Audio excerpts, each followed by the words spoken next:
A lot of progressives will be like, oh, like BlackRock, oh my gosh, like I don't want to be a part of this, right? Listen, Bitcoin isn't actually about this. It's like a neutral, better money. And these are the specific ways in which it can fix things. And I think that's my fear, is that something will break and a lot of people will get hurt, rather than us being proactive about let's take necessary steps to avoid that and then come to a better place. I just hope the hurt and pain of an economic collapse won't be catastrophic. That's my one hope.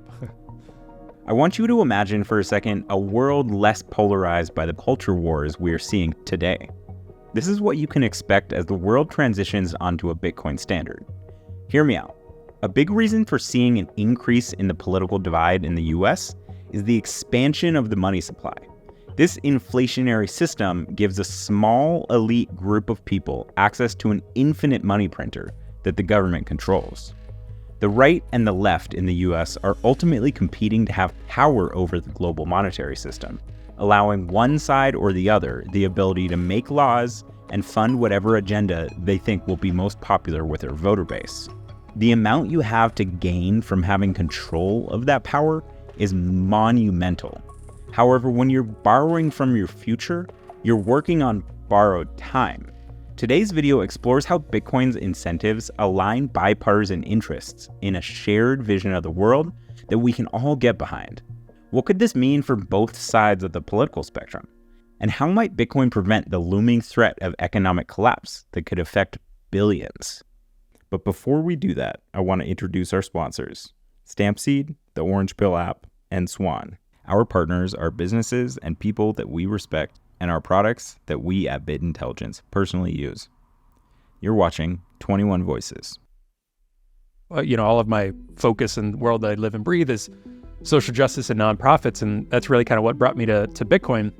And I've been kind of a lifelong progressive as well, which we can get into all of the fun stuff and what that means. It's a very complicated word that can mean a lot of different things. So really, I'm talking about like progressive values, like caring about the environment, caring about social justice, caring about income inequality, caring about, good money and savings for working class people, all of these things that I think really align well with Bitcoin. The FUD from the left with Bitcoin is so intense. Actually, Bitcoin is for everyone, including those on the left. And, you don't need to listen to Elizabeth Warren about all of this FUD and things like that. There's actually a lot of things that would appeal to progressives in the left about Bitcoin, which comprises of millions and millions of people around the world that would probably align with those values. A lot of us have been disenfranchised with politics, with the world, with leaders for a very long time. A lot of it began even before Bernie. Like, I'm a millennial, so kind of a lot of what happened when I was at a very young age is the Iraq War and 9/11, and obviously kind of the things that have trickled since then, this kind of notion of forever wars that have been going on quite a bit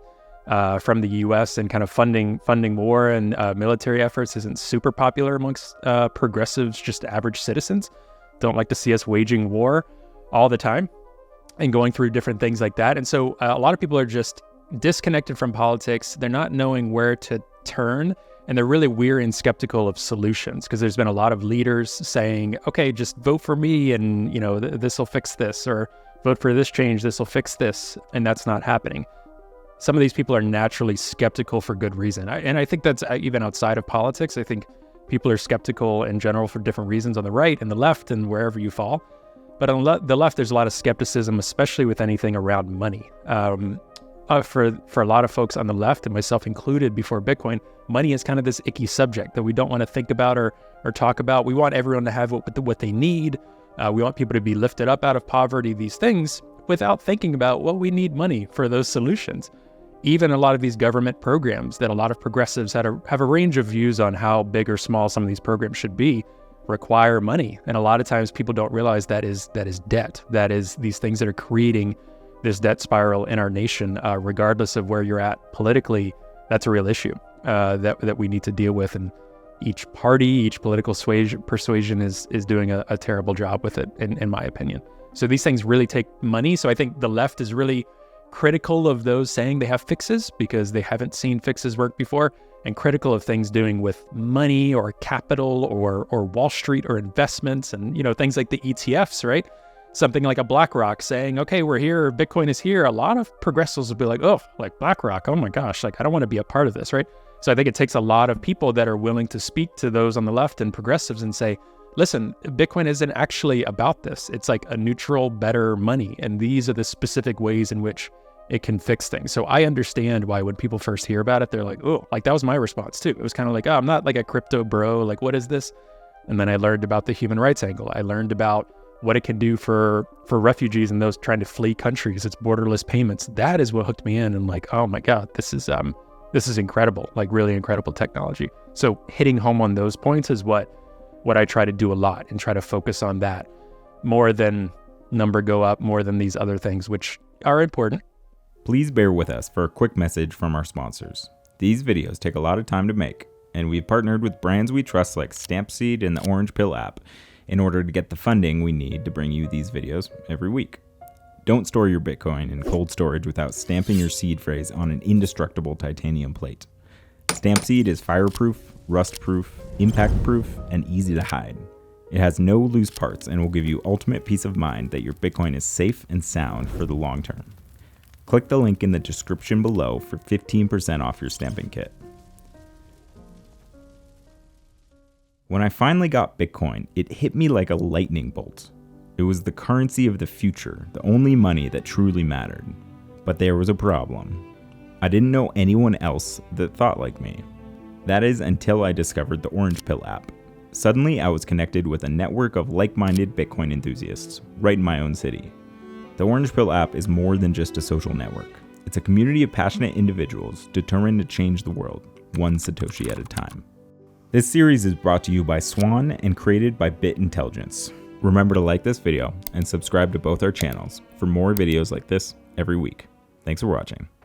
What would need to happen at every level, and we'll talk just about, like, let's say progressive politicians in this case, is dropping assumptions about sound money or commodity money, right, being this right-wing phenomenon. I think some are really stuck on that. Some see debt as needed. Some will call this Keynesian. Now, I'm not in the complete I'm not in necessarily an Austrian camp, or what I like to do is take a look at economics and philosophical principles and take and pick what makes sense in a given context, and not be totally in one boat. But there is a lot of argument that we've presupposed and assumed that, okay, 2% inflation every year is required and good, when really in actuality, that's debasing people's currency and people's holdings and people's savings, and that's just going to continue to get worse and worse as we've seen. It's hard for it not to at this level of debt. So I'm totally an advocate of, I think, a progressive argument for having sound money, trying to spend within our means that we can't fund forever wars. We have to be really strategic with that.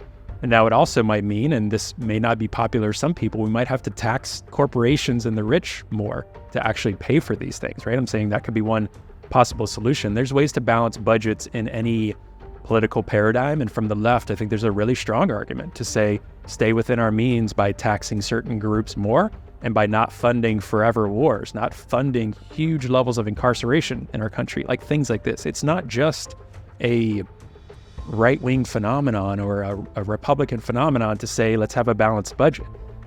It's really this is the only way we can continue on and not cause strife and heartache for families generation after generation through these deficits, through these, really, really hidden manipulations of money and government spending. I think it's a really strong argument. So I'm hoping that we can inch there because we want to as a nation, not out of necessity because something's broken one day.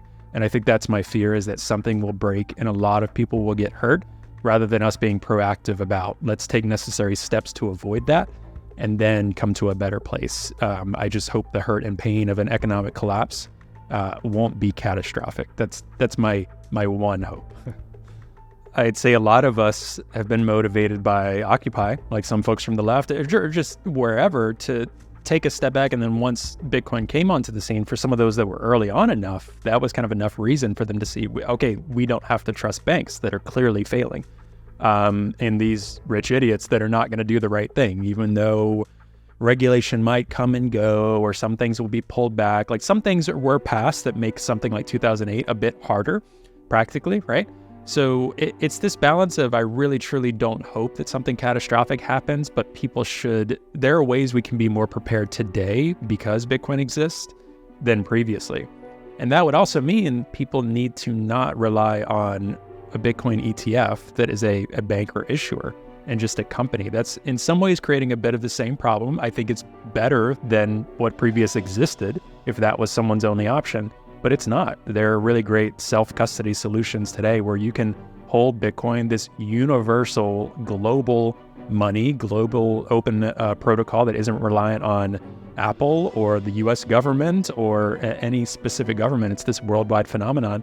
And kind of like Satoshi said, it's good to just have some in case it catches on. I think that's a leading argument. It's not financial advice, but just one of those things that it wouldn't hurt to have some in the event. I personally don't think, and I could look back at this video in like a year and say, oh, wow.